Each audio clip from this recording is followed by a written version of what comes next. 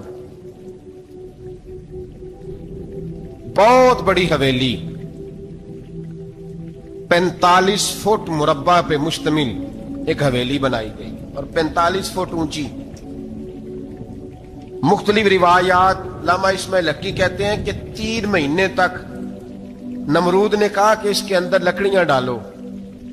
لوگ پوچھنے لگے کتنی دنیا جلانی ہے؟ کہنے لگا بندہ تو ایک جلانا ہے، پر بندہ بڑا تگڑا ہے، ایک بندہ. 3 مہینے لکڑیاں ڈالی گئیں. اور لوگوں کی جو تہمات ہوتی ہیں نا وہ بڑی عجیب ہوتی ہیں. تہمات میں نے بڑی تفصیل سے رمضان المبارک میں گفتگو کی تھی. بدشگونی تہمات لوگ لیتے ہیں. اس وقت بھی لوگ تہمات کا شکار ہو گئے. عقیدہ بگڑ جاتا ہے تو وہ عجیب و غریب باتیں کرنے لگتا ہے. تہمات کا شکار ہو گئے. بیبیاں نظر مانتی، میں بیمار ہوں، اگر صحیح ہو گئی تو اتنے من لکڑی دوں گی حضرت ابراہیم کی آگ جلانے کے لیے. ایک عورت لے کے جا رہی ہے لکڑیاں. ایک نیک دل آدمی نے اسے پوچھا کہاں جا رہی ہو؟ کہنے لگی میں نے منت مانی تھی تو حضرت ابراہیم علیہ السلام کو معاذ اللہ جلانے کے لیے لکڑیاں لے کے جا رہی ہوں. تو وہ رب کریم کے بندے کہنے لگے تو ڈھونڈتی رہے گی، تجھے وہ جگہ ملے گی نہیں. وہ بی بی کئی مہینے گھومتی رہی، جگہ ہی نہیں ملی جہاں لکڑیاں ڈالنی، ماری گئی. تہمات کا شکار ہوئے بہت سارے لوگ. تہمات کا بھائی، تہمات دین کے اندر منع ہے. تہمات دین میں کوئی نظر ماننا، کوئی کسی بزرگ کے مزار پہ جا کے سالے ثواب کے لیے کوئی چیز ماننا، یہ تو درست ہوا. لیکن غیر شرعی نظریں مان لینا کہ میں آگ کے گرد چکر لگاؤں گا، میں جناب وہاں جا کے یہ والا تماشا کروں گا، میں دھاگا باندھوں گا، میں رسا کاٹوں گا، میں وہاں گندے ہو سے پانی پیوں گا، ان کی شریعت اجازت؟ یہ تہمات ہیں، بدشگونی ہے. دین میں ان کی کوئی گنجائش؟ آپ نظر ماننے سے پہلے بھی کسی عالم سے رابطہ کریں کہ میں منت مانگنے لگا ہوں تو کیسے ماننی چاہیے کا طریقہ پوچھیں. ایسے ہی غلط چیز کی منت تھوڑی مان لی جائے گی. 12 آلام برسرے مطلب حضرت ابراہیم کے لیے آگ جلائی گئی. 45 فٹ اونچی آگ ہے، پرندہ بھی اوپر سے گزرتا ہے تو نیچے گر جاتا ہے جل کے. اتنے دن لگا کے آگ جلائی گئی. اب حضرت ابراہیم کو جلایا جانے لگا ہے. یہاں تو موجیں ہے نا، جو کسی ادارے کا سربراہ ہے اس کے لیے موج ہے، کسی جگہ آفیسر بن گیا تو موج ہے. پیر صاحب کے لیے موج ہے, علامہ صاحب کے لیے موج ہے, خطیب صاحب کے لیے موج ہے, جلنا کس کو پڑتا ہے؟ وہ علی کوئی نہیں رہا اللہ ماشاء اللہ. وہ لوگ گزر گئے جو تکلیفیں سہ کے کام کرتے تھے, گزر گیا زمانہ. حضرت سیدنا ابراہیم علیہ السلام کو جلایا جانے لگا ہے تو اب اتنی بڑی آگ ہے تو ڈالیں کیسے؟ شیطان نے تجویز دی کہ منجنیق بناؤ, منجنیق, بڑے بڑے بانس باندھ کے ان کے نیچے رسا باندھو. وہ جس طرح جھولنے کے لیے جھولا بنایا جاتا ہے اس طرح ایک منجنیق پرانے زمانے میں اس میں پتھر رکھ کے پھینکے جاتے تھے دشمنوں پہ. وہ منجنیق بنائی گئی کہ دور سے حضرت ابراہیم کو پھینکیں گے. ہاتھ حضرت ابراہیم کے باندھ دیے, پاؤں مبارک باندھ دیے, پوری زمین پہ ایک نام لینے والا خدا کا. اور اس کو آج رسیوں میں جکڑا ہوا ہے. جب پھینکا جانے لگا نا آگ میں تو بورے رونے لگے, فرشتے تڑپنے لگے, اے اللہ یہ کیا ہونے لگا ہے؟ ایک تیرا خلیل اور وہ بھی آگ میں. فرمایا جاؤ جا کے اس سے کہو اگر تمہاری مدد لیتا ہے تو اسے بچاؤ. ہوا کا فرشتہ آیا, کہا ابراہیم اگر تو کہے. او بھائی ان چیزوں کو کہانی سمجھ کے نہ سنا کریں, یہ داستان نہیں, یہ وہ طریقے ہیں جو ہمارے رسول نے ہمیں اپنانے کا حکم ارشاد فرمایا ہے. جو عقیدے, یہ وہ نظریات ہیں جو ہمیں اوڑھنے کو کہا گیا. اپنے رب کریم کی رضا پہ راضی رہنے کے یہ وہ خوبصورت مواقع ہیں صوفیاء نے جن کو بنا کر سمجھا کر ہم تک پہنچایا ہے. یہ ہے اہل طریقت کی باتیں. وہ کہتے ہیں یار جس حال میں رکھے راضی رہنا ہے. حضرت ابراہیم علیہ السلام کو پھینکا جا رہا ہے, فرشتہ آیا, اے اللہ کے خلیل اگر حکم دو تو اتنی ہوا چلاؤں کہ نمرودی جل جائیں سارے, آگ ان پہ پھینک دی جائے. آپ نے فرمایا تو جا, تجھ سے مجھے کوئی کام نہیں. تھوڑی دیر کے بعد پانی کا فرشتہ آیا, کہا حضور اتنی بارش برساؤں گا کہ آگ بجھ جائے گی. فرمایا تو جا, تجھ سے کوئی کام نہیں. اب جب منجنیق میں رکھ دیے گئے, آگ میں جانے کا لمحہ ہے, تیاری ہے, حضرت جبریل امین حاضر خدمت ہوئے. کہا ابراہیم کوئی حاجت؟ فرمایا تجھ سے کوئی نہیں. کہا چلو مجھ سے نہیں تو رب کریم سے ہی بات کر لو, مجھے پتا ہے میں چھوٹا ہوں, آپ مجھ سے مدد کیوں لوگے, رب کریم سے ہی بات کر لیں. تو حضرت ابراہیم کہنے لگے جبریل یہ بتا, رب کو نہیں پتا اس کا خلیل کس حال میں ہے؟ اسے نہیں پتا میں کس حال میں ہوں, میرے ہاتھ بندھے ہیں, پیر بندھے ہیں آگ میں, اسے نہیں پتا. بتایا تو اسے جاتا ہے جس سے خبر نہ ہو. تو اگر اسے پتا ہے, اگر وہ جلانے پہ راضی ہے تو میں بھی جلنے کو تیار ہوں, میں تیار ہوں, میں تیار ہوں. اسے کہو ٹھیک ہے. حضرت سیدنا ابراہیم علیہ السلام کو منجنیق میں ڈال کے جو پھینکا آگ میں, یا نار کونی بردم و سلاما علی ابراہیم, اللہ نے فرمایا اے آگ میرے ابراہیم پہ ٹھنڈی بھی ہو جا اور سلامتی والی بھی ہو جا. حضرت ابراہیم کو دو فرشتوں نے بٹھا دیا زمین پہ, پھول کھلے ہیں, کونپلیں مہک رہی ہیں, کلیاں خوشبو دے رہی ہیں. حضرت ابراہیم نے سر سجدے میں رکھ دیا, سبحان اللہ والحمد للہ ولا الہ الا اللہ واللہ اکبر. حضرت ابراہیم اللہ کی تسبیح پڑھنے لگے, رب کریم کا شکر بجا لانے لگے. نکلے وہاں سے, کچھ دن گزر گئے, نکلے, حکم ہو گیا ابراہیم علاقہ چھوڑ دو. حضرت ابراہیم علیہ السلام وہاں سے نکل کے مصر آئے, چچا کے پاس ٹھہرے. انہوں نے اپنی بیٹی جناب سارہ کا نکاح کر دیا. کچھ آگے بڑھے تو ایک ظالم بادشاہ سے ٹکرائے. اس نے ایک شہزادی, ایک بادشاہ کی بیٹی قید کی ہوئی تھی, جناب ہاجرہ نام تھا, ان کو قید سے چھڑا کے ساتھ لائے. حضرت لوط علیہ السلام بھی ساتھ. یہ 4 لوگوں کا قافلہ چلا, فلسطین میں جا کے پڑاؤ ڈالا, گھر بار چھوڑا, تبلیغ شروع ہوئی. حضرت ابراہیم کے گھر میں 2 خواتین ہیں, ایک آپ کی بیوی ہیں, ایک حضرت ہاجرہ ہے. اولاد کوئی نہیں, بڑا میوہ ہے میٹھا. گھر وہی آباد ہوتا ہے جس میں بچے روتے ہیں, گھر ہوتا ہی وہ ہے جس میں بچوں کی چنچناہٹ ہوتی ہے, بھن بھناہٹ ہوتی ہے. حضرت ابراہیم نے ایک بچہ روتے ہوئے دیکھا تو آنکھوں میں آنسو آئے, کہنے لگے ربی حب لی من الصالحین, یا اللہ مجھے بھی نیک اولاد عطا کر دے. حضرت سارہ نے سن لیا, کہنے لگی ابراہیم شاید میرے بطن سے تو آپ کو نصیب نہیں, ہاجرہ سے نکاح کر لو. جناب ہاجرہ سے نکاح ہوا. اللہ تو بڑا بے نیاز ہے, رب کریم نے حضرت اسماعیل جیسا خوبصورت بیٹا عطا فرمایا. بیٹا کالا سیاہ بھی ہو تو سینے کی ٹھنڈک ہوتا ہے, پر یہ تو وہ بیٹا ہے جس کی پیشانی میں نور محمدی چمکتا ہے صلی اللہ علیہ وسلم. حضرت سیدنا اسماعیل علیہ اتنے خوبصورت. اب جس بیوی کے ہاں بیٹا تھا, بیٹھنا اٹھنا بھی زیادہ اس کے پاس, آنا جانا بھی اس کے پاس, توجہ ادھر ہو گئی. جناب سارہ رشک کرنے لگی. ایک دن کہنے لگی اسے چھوڑ آ جنگل میں, وادی غیر ذی زرع مکے کے پاس. بھائی ایک بیٹا عالم دین بنا لو, کہنے لگا روٹی کہاں سے کھائے گا. تیرے 5 بیٹے ہیں, کو حافظ قرآن بنا, کہتے روٹی کہاں سے کھائے گا. وہ بچہ بھی کہتا ہے میں کہاں سے کھاؤں گا. حضرت ابراہیم علیہ السلام تو چند مہینے کا بچہ چھوڑ آئے, تو کہاں سے روٹی کھائی حضرت اسماعیل نے, کہاں سے کھائی ان کی اماں نے روٹی. بھوکے مر جاتے ہیں یہ سارے. میں بڑی ذمہ داری سے کہا کرتا ہوں کہ جتنی خوبصورت روٹی اللہ کریم دین کے خادموں کو عطا کرتا ہے شاید کسی اور کے نصیب ہوتی ہو, لیکن ہم لوگ توجہ ہی نہیں کر رہے. ہمارا ذوق ہی نہیں بن رہا, ہم یہ محنت ہی نہیں کر رہے کہ قوم کو مستند علماء کی ضرورت ہے. علاقوں کے علاقے خالی ہیں, ادھر ہمارا مزاج ہی نہیں بن رہا, توجہ ہی نہیں دین کی خاطر. اور پھر چلے بچے تو بعد کی بات ہے نا, جو ابھی خود جوان ہے وہ بھی تو یہ دعا. ایک صاحب مجھے کہنے لگے میں دعا مانگ رہا ہوں اللہ مجھے بیٹا دے تو میں اسے دین پہ لگاؤں گا. تو میں نے کہا آپ بھی بوڑھے نہیں ہوئے, آپ خود ہی لگ جائیں. بیٹا تو ابھی آئے گا تو لگے گا نا, تو آپ تو اس وقت ہے تو آپ تو پہلے لگے نا صاحب. 2 گھنٹے تو نکال کے آئے, دین سیکھنے کو کافی ہے. آپ اتنی لمبی سوچ رہے ہیں کہ بچہ آئے گا تو بڑا ہوگا تو وہ جائے گا تو دیکھی جائے گی. ابھی تو آپ ہیں تو آپ تو آؤ. حضرت ابراہیم نے بچہ وہاں چھوڑا. یہاں سے جو عمرہ کرنے لوگ جاتے ہیں نا, جو حج کرنے جاتے ہیں, ان کو پتا ہے کہ وہاں دنیا کی ہر نعمت ملتی ہے, پھر بھی ڈبل ٹرپل پیسے لوگ جیبوں میں ڈال کے جاتے ہیں. حضرت ابراہیم جب وہاں لے کے گئے تو کوئی انسان نہیں تھا, پانی کا قطرہ نہیں تھا, 2 کلو کھجوریں, ایک مشکیزہ. بیوی کو تھمایا. ہمارے گھر میں ہزاروں چیزیں پڑی ہیں, لیکن وہ جو توکل ہے نا وہ ختم ہو گیا ہے. اللہ دے گا, حلال حلال پہ قناعت کرے, جائز جائز پہ بھروسہ کرے, رب کریم عطا کرنے والا ہے, وہ مزاج ختم ہو گیا. حضرت سیدنا ابراہیم علیہ السلام 2 کلو کھجوریں, ایک مشکیزہ پانی کا دے کر کے, اور وہاں بٹھایا آپ نے اپنے بچے کو اور اپنی زوجہ جناب ہاجرہ کو, اور بٹھا کر کے یہ واپس پلٹنے لگے تو حضرت ہاجرہ سلام اللہ علیہ نے آواز دی, کہا ابراہیم کس کے سہارے پہ چھوڑ کے جا رہے ہیں. جہاں آب زمزم کا کنواں ہے نا, جو لوگ گئے ہیں انہوں نے صفا مروہ کی صحیح کی ہے, صفا مروہ سے باہر نکلے نا, سرکار کی ولادت کا مقام ہے, اس جگہ پہ آب زمزم کا کنواں تھا.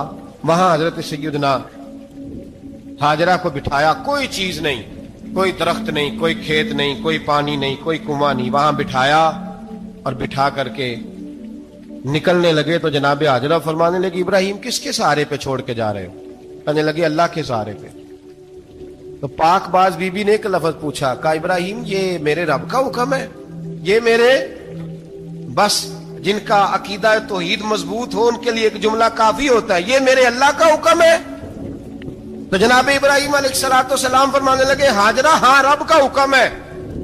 جب یہ لفظ کہے تو چاہیے تھا نا حضرت ابراہیم تسلی دیتے, تو بی بی صاحبہ تسلی دینے لگی, عرض کرنے لگی ابراہیم اگر اللہ کا حکم ہے تو پھر آپ ہماری فکر نہ کرنا, اگر یہ رب کا حکم ہے تو پھر ہماری فکر نہ کرنا.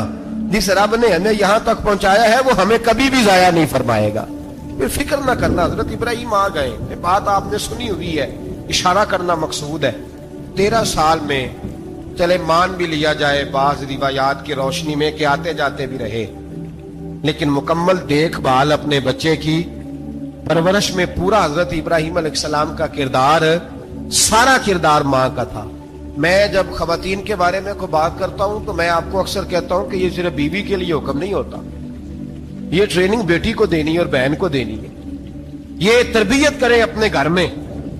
میں تجربے کی روشنی میں یہ بات عرض کیا کرتا ہوں کہ بھائی بچے باپ کے فرما بردار اس وقت ہوتے ہیں جب اماں انہیں باپ کا فرما بردار کرتی ہیں, اور بچے باپ کے نافرمان بھی تب ہوتے ہیں جب اماں انہیں باپ کا.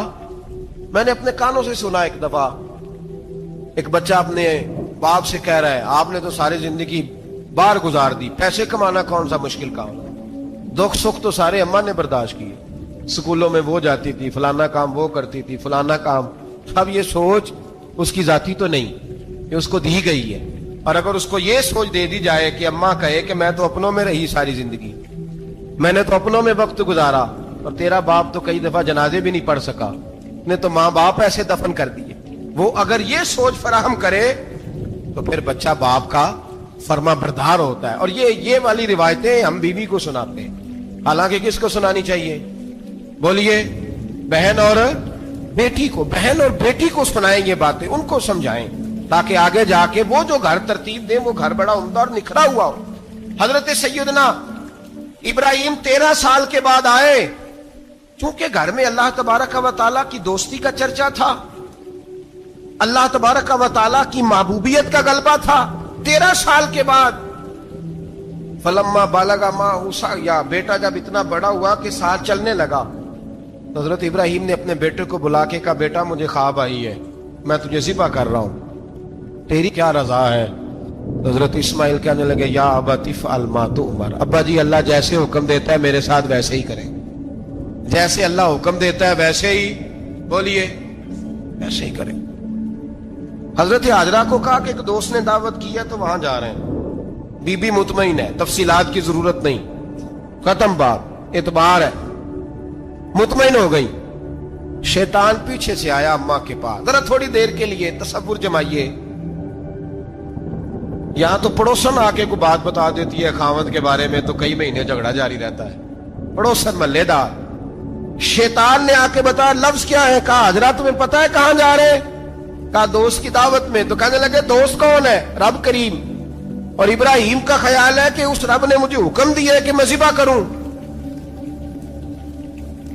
تو حضرت حاجرہ کہنے لگی کبھی باپ بھی بیٹا ذبح کرتے ہیں؟ شیطان کہنے لگا ان کا خیال ہے کہ ان کے رب نے حکم دیا ہے. جناب حاجرہ فرمانے لگی اگر رب نے حکم دیا تو پھر تو مجھے شیطان لگتا ہے، تو مجھے شیطان لگتا ہے. کا کیا مطلب؟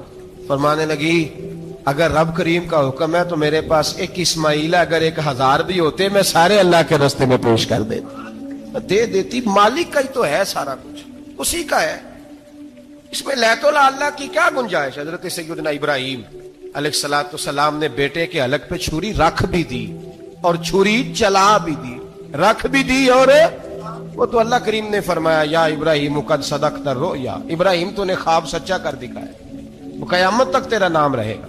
حضرت ابراہیم نے وطن بھی دیا، جان بھی دی، بیٹا بھی. اللہ کریم نے دمبے دیے، فرمایا یہ فدیہ ہے. اب یہ قربانی قیامت تک حضرت ابراہیم کے طریقے کے مطابق جاری ہے. حضرت ابراہیم بہت بڑے مہمان نواز تھے، بہت بڑے. آپ جب مصر میں قیام تھا تو بڑے بڑے لمبے چوڑے لنگر پکتے تھے، لوگ آیا جایا کرتے تھے، بڑا تفصیل کے ساتھ کھانا ہوتا تھا. مہمان نوازی آپ کی خاص صفت مبارکہ ہے. ہمارے ہاں بھی مہمان نوازی ہوتی ہے امیروں کی، بلکہ اب تو مہمان نوازی اس طرح کی ہے کہ کل تیری میرے پاس دعوت ہے اور پرسوں میری تیرے پاس ہے. وہی امیروں میں وہ چکر رہتا ہے، پارٹیاں دوست ایک دوسرے کو ڈالتے ہیں، تیری طرف پارٹی تیری طرف. اور اسی انداز میں اب یہ عید آئے گی نا، ٹکا پارٹیاں ہوں گی جگہ جگہ. اور لوگ سوال پوچھنے لگے ابھی سے، کہتے ہیں قربانی کا کتنا گوشت گھر رکھنا جائز ہے؟ قربانی کا کتنا گوشت گھر رکھنا جائز ہے؟ سارا ہی جی ہاں، اس لیے فریزر لے لے، فریج سے نہیں کام چلے گا. سارا ہی جہاز گھر رکھنا سارا ہی جائز ہے، رکھ لیں. او خدا کے بندے، قربانی وہ بندہ دیتا ہے جو سارا سال ہی گوشت کھاتا ہے. صحیح کہہ رہا ہوں؟ قربانی صاحب نصاب، صاحب استطاعت بندہ دیتا ہے نا، تو وہ سارا سال ہی گوشت، تو سارا گھر میں رکھنا بھی جائز ہے، لیکن سارا دے دینا بھی. تو جو آ رہی ہے اس پہ کیوں توجہ کرتے ہو؟ جو دوسرا جائز ہے اس پہ کیوں نہیں عمل کرتے؟ سارا تقسیم کرتے ہیں، بات ختم ہوئی. یقین کریں محرم میں جا کے دوست ٹیلی فون کر کے سوال پوچھتے ہیں، کہتے ہیں صاحب سنا ہے قربانی کا گوشت محرم میں کھانا جائز نہیں. میں کہ نہیں، ربیع الاول چ بھی جائز جی، رجب رمضان تک کھاؤ، کوئی بندہ نہیں منع کرتا. اس لیے کہ کسی کو دینا تو پسند ہی نہیں. یا پھر اس میں سے جو خاص خاص چیزیں ہیں وہ اپنی فریج میں، اور باقی جو ہے وہ دوسروں کے لیے. یہ کیا طریقہ ہے ہمارا؟ اور اسی پہ عمل ہے. اللہ تبارک و تعالی ہمیں سمجھنے کی توفیق عطا فرمائے. یہ قربانی حضرت ابراہیم کا طریقہ ہے. حضور نے اگرچہ نبی پاک کی اپنی سنت تھی، یہ بھی کہہ سکتے تھے سنتی و سنت ابیکم ابراہیم، میری سنت ہے اور تمہارے باپ ابراہیم کی سنت ہے. یہ نہیں فرمایا. جب صحابہ نے کہا قربانی کیا ہے، فرمایا سنت ابیکم ابراہیم، یہ تمہارے باپ ابراہیم کی سنت ہے. ہر صاحب نصاب پر قربانی واجب ہے. جو زکوٰۃ کا نصاب رکھتا ہو اس پر قربانی واجب ہے. یعنی ضروریات سے زیادہ اتنے پیسے، جتنے پیسوں سے زکوٰۃ فرض ہوتی ہے. اتنے پیسے جس آدمی کے پاس قربانی سے پہلے پہلے آ جائیں اس آدمی پر قربانی کرنا واجب ہے. بکرا چھترا دمبا 1 سال کا یا دمبا 6 مہینے کا ہو پر اتنا بڑا محسوس ہوتا ہو کہ لگے 1 سال کا ہے, اس کی قربانی ہو سکتی ہے. جانور میں کوئی عیب نہیں ہونا چاہیے. اتنا کمزور نہ ہو کہ ذبح جہاں اسے کرنا ہے وہاں وہ چل کے جا نہ سکے, اتنا کمزور جانور نہ ہو. اس کے اندر بظاہر کوئی اتنا بڑا نقص نہ پایا جاتا ہو, کانا نہ ہو, لنگڑا نہ ہو, کوئی اس کی ہاتھ نہ کٹے ہوئے ہو, ایسا نقص جو واضح ہو. بکرا 1 سال کا, گائیں اور بھینس یہ 2 سال کی, اونٹ 5 سال کا. اب اس میں یہ ہے کہ ہمارے بہت سارے دوست چونکہ ہم دیہاتی لوگ ہیں تو پوچھتے ہیں کہ دوندا نہیں ہے تو چوگا نہیں ہے, تو یہ ہماری پنجابی کی اصطلاحات ہیں. پنجابی کی شریعت اسلامیہ نے سال بتائے ہیں.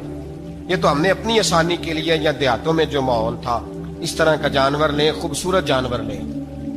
جو نصاب ہے وہ بھی میں نے آپ کو بتایا. لیکن ایک اور پہلو بھی ہے, نبی پاک صلی اللہ علیہ وسلم پہ زکوٰۃ کبھی فرض نہیں ہوئی, کبھی حضور پہ زکوٰۃ فرض نہیں ہوئی. نبی پاک صلی اللہ علیہ وسلم کے پاس اتنا سرمایہ کبھی اکٹھا ہوا ہی نہیں کہ زکوٰۃ فرض ہو. لیکن نبی پاک کے صحابہ فرماتے ہیں کہ مدینے کے 10 سالوں میں اللہ کے رسول نے ہر سال قربانی فرمائی ہے, ہر سال قربانی دی. اور جس سال حضور حج کرنے گئے اس سال اللہ کے نبی نے 63 اونٹ ذبح فرمائے. اور حضور صلی اللہ علیہ وسلم جب اونٹ ذبح کرنے لگتے نا تو صحابہ کہتے ہیں اونٹ خود دوڑ کے حضور کے سامنے آ کے لیٹ جاتا اور نبی پاک اسے ذبح کرتے اور فرماتے ہیں ایک دوسرے کو دھکے دیتے ہیں اونٹ کے, پہلے میں نے جانا ہے ذبح ہونے کے لیے, پہلے میں نے, انہیں پتا تھا کہ جو مصطفیٰ کے ہاتھوں ذبح ہوگا وہ تو دائمی زندگی پا جائے گا, یہاں بھی وہاں بھی زندہ. 63 اونٹ ذبح کیے. ایک اونٹ میں کتنی قربانیاں ہوتی ہیں؟ 7. اب 63 کو 7 سے ضرب دو گے تو کتنی بنے گی؟ اور پھر نبی پاک صلی اللہ علیہ وسلم نے 10 سال مدینہ منورہ میں قربانی دی, ہر سال. اب وہ 63 اونٹ, ایک اونٹ میں 7 قربانیاں, ہر سال یہاں قربانی. اور مولا علی شیر خدا فرماتے ہیں نبی پاک 2 قربانیاں دیتے. میں نے کہا حضور 2 جانور ذبح کر رہے ہیں آپ, تو حضور نے فرمایا ایک میری طرف سے, ایک میری امت کی طرف سے, غریبوں کی طرف سے. اور حضرت علی کو حضور نے وصیت فرمائی تو 2 دیا کرے گا. یا رسول اللہ صلی اللہ علیہ وسلم میں غلام ہوں, خادم ہوں. حضور نے فرمایا علی ایک تو نے اپنی دینی ہے, ایک میری طرف سے دینی ہے. 2 قربانیاں. مولا علی نے بھی ساری زندگی 2 قربانیاں دی. حضرت علی بھی مال کے نصاب نہیں تھے, اپنا مکان ہی نہیں تھا, کوئی کاروبار نہیں تھا, کئی دن فاقے رہتے تھے, پر قربانیاں کتنی دیتے تھے؟ 2. ہمارے پاس ویسے اگر سسرال میں, میکے میں, کزنوں میں کچھ شادی ہو جائے تو 50-60 ہزار کا خرچہ برابر ہے, وہ پکا ہے. اور قربانی کی باری غریب ہو گئے, سارے غریب ہو گئے, کہتے نہیں یہاں مشکل ہے. اور خدا کے بندے اللہ کے ساتھ تجارت کر, اس کے رستے میں 1 دے گا, رب تجھے 70 گنا اضافہ کے ساتھ عطا فرمائے گا. قربانی مال کے نصاب پہ ہے. کوشش کیا کریں کہ اللہ کے رستے میں جب دینا ہو پھر لیت اللہ سے بچیں, خوبصورت جانور لائیں. جن کو اللہ نے توفیق دی ہے ان کے لیے نصیحت ہے, جن کو اللہ نے توفیق دی. میں نے اپنے حضرت صاحب کو دیکھا ہے, وہ کہتے تھے کئی جانور اللہ نے بڑا نوازا ہے. کہتے ایک میرا ہے, ایک میرے ماں کا, ایک میرے باپ کا ہے, ایک میرے فلاں استاد صاحب کا, ایک میرے پیر صاحب کا ہے. یہ جانور غوث اعظم جیلانی کا نام کا دے رہا ہوں. اور پھر ایک بڑا خوبصورت جانور بندہ ہوتا اور حضرت خود ان کو چارہ ڈال رہے ہوتے. تو حضور یہ کیا ہے؟ فرمانے لگے یہ میں رسول اللہ کے نام پہ قربان کروں, یہ نبی پاک کے نام پر قربان کیا جائے. جن کو اللہ نے حیثیت دی ہے وہ کوشش کریں اپنے محبوب کی طرف سے بھی قربانی کریں, نبی پاک کے نام کی قربانی دے. خوبصورت سا جانور پیارا, پھر اس کی خدمت ہو, پھر اس کی قربانی دی جائے اور نبی پاک کے نام پر قربانی دی جائے. حضور نے خود وصیت فرمائی حضرت ابو بکر صدیق کو, قربانی بڑا حسین عمل ہے. اور میرے نبی پاک صلی اللہ علیہ وسلم نے ناراضگی بھی فرمائی, ذرا خوگر حمد سے تھوڑا سا گلا بھی سن لے. میرے حبیب نے فرمایا جو طاقت کے باوجود قربانی نہ کرے وہ ہماری عیدگاہ میں عید کی نماز پڑھنے نہ آئے, وہ نہ آئے. اور یا رسول اللہ جو کرے گا, فرمایا قربانی کے جانور کا خون کا قطرہ بعد میں زمین پہ گرے گا, اللہ اس کے سارے گناہ پہلے معاف فرما دے گا, اللہ اس کے سارے گناہوں کو بخشے گا. قربانی کریں, خوبصورت انداز میں کریں, اللہ کی رضا کے لیے. بزرگوں نے لکھا ہے 3 حصے کرو گوشت کے, ایک گھر میں رکھو, ایک رشتہ داروں میں بانٹو, پڑوسیوں میں بانٹو, اور تیسرا فقط غریبوں کو دو.